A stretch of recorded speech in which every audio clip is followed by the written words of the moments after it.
नमस्कार मित्रों, आज की वीडियो में हम बात करेंगे पृथ्वीराज राशों की प्रामाणिकता के बारे में। तो पृथ्वीराज राशों आदिकाल का सर्वाधिक विख्यात काव्य है।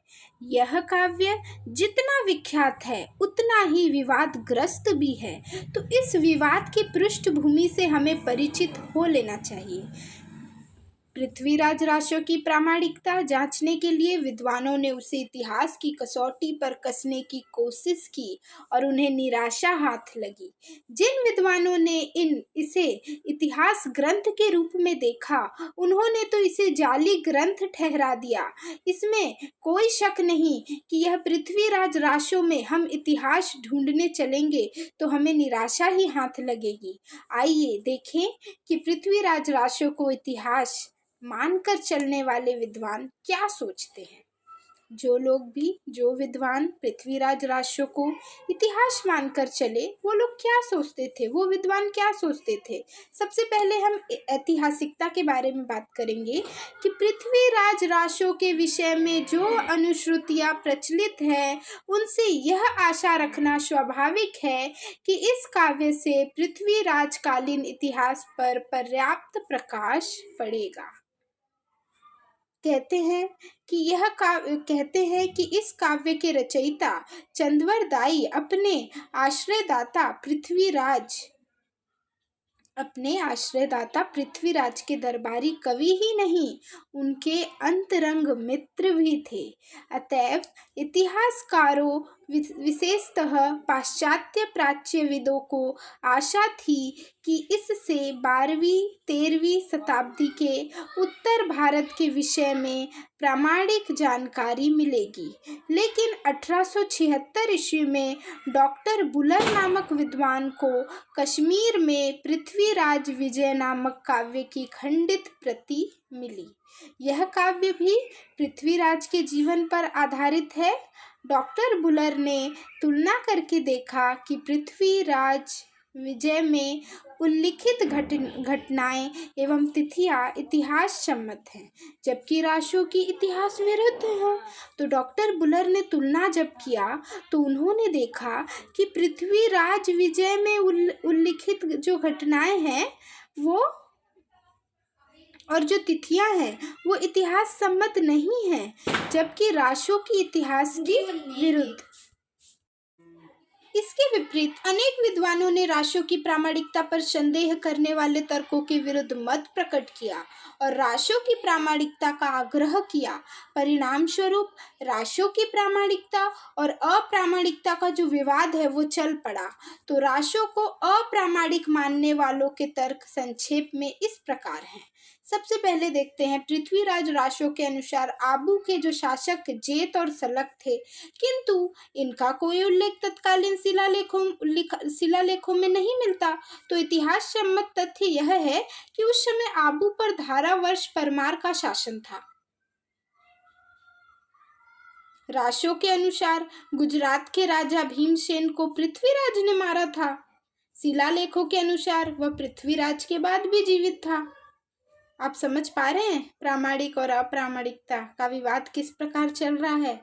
इसी प्रकार राशों में लिखा है कि मोहम्मद गोरी को पृथ्वीराज चौहान ने शब्द बेधी बाण से मारा था। ऐतिहासिक तथ्य यह है कि मोहम्मद गोरी 1203 ईस्वी में गक्करों के हाथों मारा गया।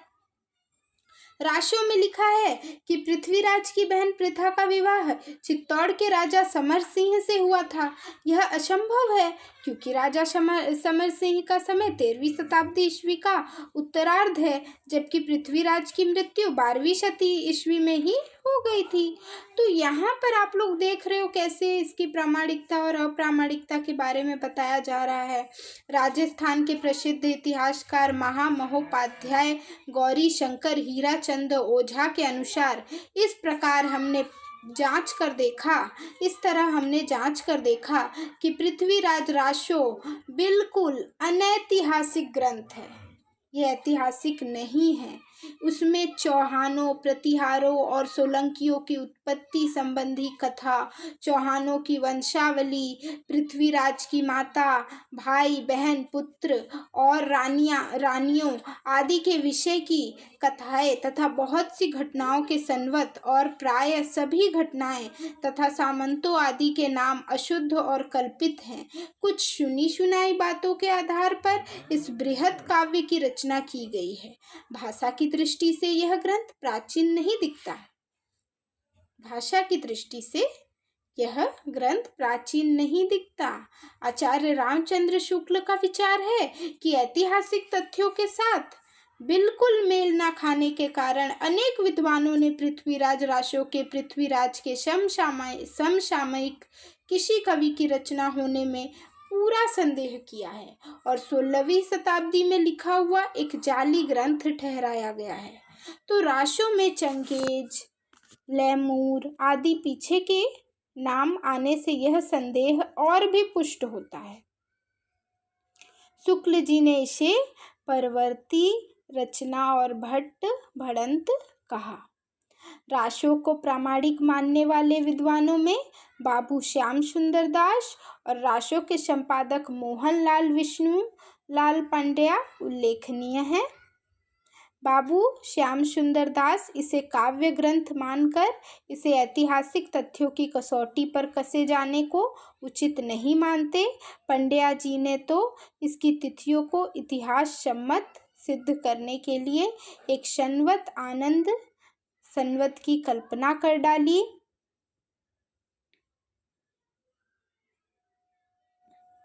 तो बाबू श्याम सुंदर दास इसे काव्य ग्रंथ मानकर इसे ऐतिहासिक तथ्यों की कसौटी पर कसे जाने को उचित नहीं मानते। पंड्या जी ने तो इसकी तिथियों को इतिहास सम्मत सिद्ध करने के लिए एक संवत आनंद संवत की कल्पना कर डाली। पंड्या जी के अनुसार राशों के उल्लिखित संवतों में विक्रम संवत से सर्वत्र 90-91 वर्षों का अंतर पड़ता है। तो इसका कारण यह है कि राशों की उल्लिखित तिथियां विक्रम संवत की नहीं, आनंद संवत के अनुसार है। अपने पक्ष के समर्थन में उन्होंने राशों के इस दोहे को प्रस्तुत किया। एकादश से पंचदह विक्रम साक आनंद तिहि रिपुजय पुरहरन को भय पृथ्वीराज नरीन। तो उनके मतानुसार विक्रम शाक आनंद का अर्थ है 90, अ का अर्थ 0 और नंद का अर्थ 9, अर्थात 91 विक्रम संवत में से 90 वर्ष घटा देने से अनंत संवत बनते हैं। तो पंड्या जी के इस विचार पर विद्वानों ने संदेह प्रकट किया और आनंद संवत की धारणा मान्य नहीं हुई। फिर कई सवाल उठे रचनाकार और रचनाकाल के बारे में कि अब यह तय तो हो गया कि पृथ्वीराज राशों इतिहास ग्रंथ नहीं है, काव्य ग्रंथ है, परंतु प्रामाणिकता और अप्रामाणिकता का विवाद इस प्रश्न से भी जुड़ा है कि कवि चंद्रवरदाई पृथ्वीराज के समकालीन थे या उन्होंने बाद में पृथ्वीराज राशों की रचना की। तो इस काव्य का रचना काल और भी विवादास्पद है। ओझा जी ने इसका रचना काल 16वीं शताब्दी अनुमानित किया था। शुक्ल जी इसे पृथ्वीराज चौहान के समय का काव्य नहीं मानते। पंडित हजारी प्रसाद द्विवेदी का विचार है कि राशों का वर्तमान रूप अधिक से अधिक 17वीं शताब्दी के मध्य में ही प्राप्त हुआ होगा। पृथ्वीराज राशों के एक महत्वपूर्ण संपादक डॉक्टर माता प्रसाद गुप्त के अनुसार सभी दृष्टियों से पृथ्वीराज राशों की रचना संवत 1400 ईस्वी के लगभग हुई मानी जा सकती है, इससे पूर्व नहीं। तो विद्वान राशों को तो अप्रामाणिक मान ही चले थे, इस बात में ही संदेह करने लगे थे कि चंद नामक कोई राशोकार कवि हुआ भी था या नहीं। इसी बीच प्रसिद्ध अपभ्रंश विद्वान मुनिजिन विजय जी ने संग्रह के अंश जयचंद प्रबंध ही में से 4 ऐसे छप्पयों का अनुसंधान किया जो चंद के नाम से हैं। इनमें से 3 छप्पे पृथ्वीराज राशों में थोड़े बहुत परिवर्तित रूप में मिल जाते हैं। पुरातन प्रबंध संग्रह का संकलन 14वीं शताब्दी में हुआ था, अतएव इसमें संकलित छप्पे इसके पूर्व के होने चाहिए। इसी आधार पर मुनि जी का विचार है कि इससे प्रमाणित होता है कि चंद कवि निश्चिततया एक ऐतिहासिक पुरुष था और वह दिलीश्वर हिंदू सम्राट पृथ्वीराज का समकालीन और उसका सम्मानित एवं राजकवि था। उसी ने पृथ्वीराज के कीर्ति कलाप का वर्णन करने के लिए देशीय प्राकृत भाषा में एक काव्य की रचना की थी जो पृथ्वीराज राशों के नाम से प्रसिद्ध हुई। इन 4 छप्पयों के मिल जाने से यह निश्चित हो गया कि 14वीं सदी के पूर्व चंद नामक कोई कवि हुआ था। उसने पृथ्वीराज चौहान पर काव्य रचा था और वर्तमान रूप में प्राप्त राशों में चंद की रची हुई अनेक पंक्तियां थोड़े बहुत परिवर्तित रूप में मौजूद है। इस जानकारी से नया प्रश्न खड़ा हुआ कि वर्तमान रूप में प्राप्त राशों का मूल रूप क्या था, उसमें कितना प्रक्षेप किया गया था। तो अगर हम देखें तो पृथ्वीराज राशों के 4 पाठ मिलते हैं, बृहत, बृहत्तम, लघु और लघुतम। तो लघुतम लघु में, लघु बृहत में, लघुतम लघु में, लघु बृहत में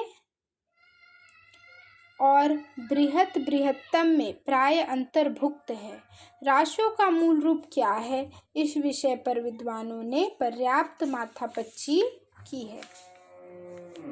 फिर उसकी साहित्यिक परंपरा के बारे में, फिर उसकी भाषा के बारे में, फिर उसके काव्य रूप के बारे में, राशो काव्य के बारे में, फिर कथानक रूढ़ियों के बारे में, फिर उससे चरित काव्य के बारे में। तो अगर आप लोगों को इतना समझ आया हो तो मैं इसके बाद वाले वीडियो में आगे बढ़ूँगी मूल पाठ और हमने जो जो कहा अभी साहित्यिक परंपरा, उसकी भाषा। तो अगर आप लोगों को इतना समझ आया है तो आप लोग कमेंट सेक्शन में कमेंट कीजिए, तो मैं आगे की वीडियो अपलोड करूँगी।